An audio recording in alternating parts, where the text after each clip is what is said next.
मेरा नाम डॉक्टर असदुल्ला सुमरो है। मैं यहाँ अल्तमश जनरल हॉस्पिटल में माहिर अमराज़ क़ल्ब और हार्ट फेलियर स्पेशलिस्ट हूँ। बहुत सारे मरीज़ होते हैं जिनको डॉक्टर मना करते हैं कि आप रोज़ा ना रखें, लेकिन उसके बावजूद भी रोज़ा रखते हैं। तो इसमें से कुछ ऐसे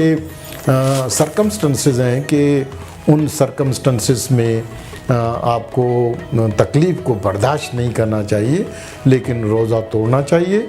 और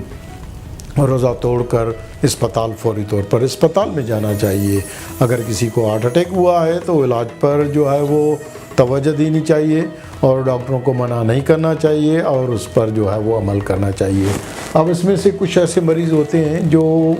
स्टेबल होते हैं अदरवाइज़, और या नया हार्ट अटैक हुआ होता है और डॉक्टर उनको मना करते हैं कि आपको स्टेंट लगा हुआ है तो लिहाजा आप रोज़े ना रखें, लेकिन उसके बावजूद रोज़े रखते हैं। जैसे मैंने कहा कि बहुत सारे मरीज़ जो है वो बग़ैर तकलीफ़ के रोज़े रख लेते हैं, लेकिन उनमें से कुछ मरीज़ ऐसे होते हैं जिनको अचानक अगर सीने में दर्द उठता है रोज़े के दौरान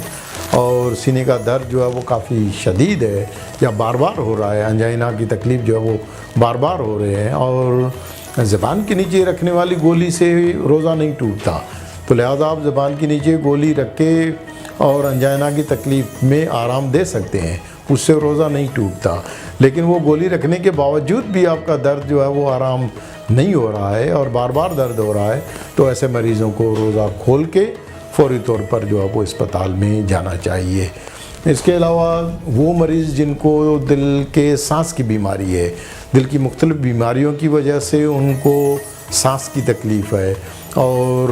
रोज़ा रखने से पहले वो उनका सांस जो है वो कंपनसेटेड फेस में है और वो दवाएं खा के और परहेज़ करके रोज़े रख रहे हैं और उनके रोज़े माशाल्लाह अच्छे जा रहे हैं। लेकिन अगर दरमियान में सांस की तकलीफ़ बिगड़ जाती है और उनका सांस जो है वो थोड़ी सी हलचल करने से सांस की तकलीफ़ बढ़ जा रही है और लेटे लेटे बैठे बैठे भी सांस और खांसी की शिद्दत में इजाफ़ा हो जाता है, तो वो हज़रात भी इफ्तारी का इंतज़ार ना करें, क्योंकि उनके फेफड़ों में पानी आ जाता है और वो तकलीफ़ फिर इतनी बढ़ जाती है कि उसमें अचानक हरकत क़ल्ब की नौबत भी आ सकती है। तो लिहाजा ऐसे मरीज़ों को रोज़ा तोड़ के फौरी तौर पर जो है वो अस्पताल का रुख करना चाहिए, क्योंकि ऐसे मरीज़ों में जो खाने वाली दवाएं होती हैं, गोलियां, पेशाब और गोलियां, कभी कभार वो असर नहीं करती हैं और उनको IV लेसिस के इंजेक्शन्स की ज़रूरत पड़ती है, या उनका ब्लड प्रेशर कम हो जाता है तो उनको आयोनोट्रॉप्स की ज़रूरत पड़ती है। तो ऐसे मरीज़ों को फौरी तौर पर अस्पताल में जाना चाहिए और ऐसे मरीज़ों को इफ्तार या रोज़ा खोलने और या घर में जो बाकी अफराद हैं उनको ये नहीं कि उसके बाद रोज़ा खोल के उसके बाद तब तक उनकी कंडीशन जो है वो वर्स हो सकती है। इसके अलावा वो मरीज़ जो रमज़ान से पहले ब्लड प्रेशर की दवाएं खा के और ब्लड प्रेशर उनका कंट्रोल है और वो 10-15 रोज़े रखने के बाद अगर दवाओं में बदपरहेज़ी या खाने पीने में बदपरहेज़ी उनसे हो जाती है, तो ऐसे मरीज़ों का भी ब्लड प्रेशर फिर अचानक जो है वो रोज़ा रखने के दौरान जो है वो ब्लड प्रेशर उनका बढ़ने लगता है। तो अगर उनका ब्लड प्रेशर काफ़ी ज़्यादा बढ़ा हुआ है, उनको चाहे अलामात हैं चाहे नहीं हैं, और उनको रोज़ा तोड़ना चाहिए और फौरी तौर पर अस्पताल जाके और इलाज पर तवज्जो देनी चाहिए। इसके अलावा ब्लड प्रेशर के साथ साथ बहुत सारे मरीज़ होते हैं जिनको जैसे हार्ट फेलियर के मरीज़ होते हैं और उनके गुर्दे भी मुतासर होते हैं, उनको शुगर की बीमारी होती है या उनकी जिगर में लिवर की पैसिव लिवर कंजेशन होती है,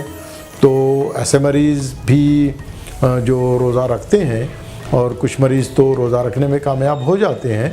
और अगर दवाएं और एहतियात के साथ बहुत सारे ऐसे मरीज़ होते हैं जो ऐसे प्रॉब्लम के बावजूद भी वो रोज़े कामयाबी के साथ रख लेते हैं। लेकिन वो मरीज़ जो जिनके गुर्दे मज़ीद ख़राब हो रहे हैं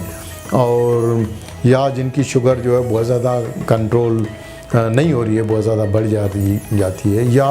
ان کو بیہوشی کے دورے پڑے ہیں، شوگر کم ہو جاتی ہے یا شوگر بڑھنے کی وجہ سے، یا بخار ہے، انفیکشن ہے، تو انفیکشن جو ہے وہ شوگر کے مریضوں میں ان کو شوگر جو ہے وہ ان کنٹرول بڑھ سکتی ہے، اور اس کی وجہ سے مریضوں کو نقصان اور ان کے ہارٹ کے جو پہلے سے جو کمپنسیٹڈ پرابلمس ہوتے ہیں وہ گردے متاثر ہونے کی وجہ سے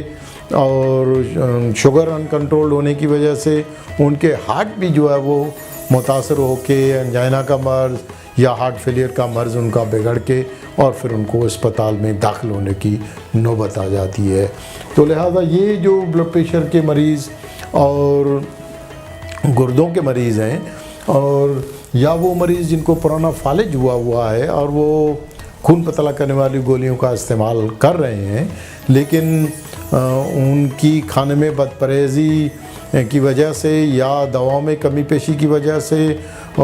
آدھے روزے تو رکھے، لیکن اس کے بعد جو ہے وہ ان کی INR جو ہے وہ کم ہو گئی یا INR ان کی بہت زیادہ بڑھ گئی، تو ایسے مریضوں میں فالج ہونے کے امکانات بڑھ جاتے ہیں۔ تو لہذا ایسے مریضوں کو جن کی INR بہت زیادہ کم ہے یا بہت زیادہ بڑھی ہوئی ہے، ان کو روزہ کھول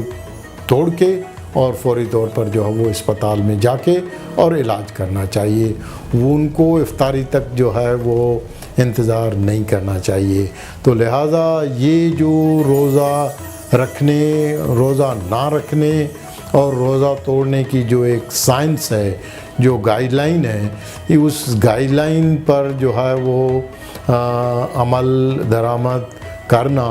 اور اپنے ڈاکٹر سے مشورہ کرنا جو ہے وہ نہ بھولیں۔ ایسے حالات میں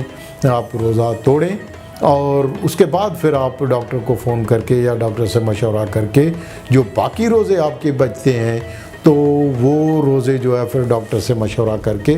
اپنے مسائل کو صحیح طرح سے حل کر کے اس کے بعد جو ہے وہ باقی روزے رکھیں۔ لیکن باقی روزے رکھنے کے بعد اگر بیچ میں پھر دوبارہ آپ کی کنڈیشن، آپ کی شوگر بہت زیادہ بڑھ جاتی ہے، آپ کی INR کم ہو جاتی ہے، آپ کو انجائنا کا درد ہو رہا ہے، آپ کو سانس کی شکایت ہو رہی ہے، تو مہربانی کر کے روزہ توڑ کے اور علاج پر توجہ دیں، اور اس کے بعد جو ہے وہ رمضان کا مہینہ گزرنے کے بعد جو ہے وہ پھر جو ہے بعد میں آپ روزے رکھ کے پورے کر سکتے ہیں۔